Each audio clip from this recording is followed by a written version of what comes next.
Bupati Musirawas Utara, Haji DP Soehartoni, turun langsung ikut memadamkan karhutla Labun di Kabupaten Muratara. Kebakaran lahan yang terjadi di kompleks perkantoran Bupati Muratara, kobaran api Haris mengarah ke pemukiman warga. Sejumlah tim dari BPBD berjibaku memadamkan api kebakaran dan Bupati langsung turun ke dalam memadamkan api. Bupati bersama rombongan tim BPBD yang melakukan pemadaman kebakaran menyemprotkan air ke ladang gambut yang banyak dipenuhi ilalang kering. Api sudah berkobar dan menghasilkan asap mengepul. Jika tidak cepat dipadamkan, api akan cepat merambat ke pemukiman warga.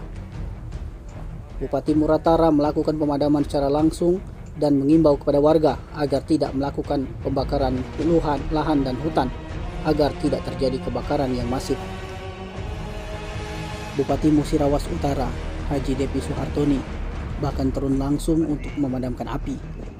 Penanganan itu dilakukan langsung agar dia bisa melihat dan bisa memantau api segera dapat dipadamkan. Bupati Musirawas Utara bersama timnya menyemprotkan air ke kobaran api yang terus membakar lahan tersebut. Meski kondisi terik dan kondisi berasap kabut, tetapi tim dari BPBD dan bersama Bupati Muratara langsung memadamkan api. Tim Liputan Sumsel TV melaporkan.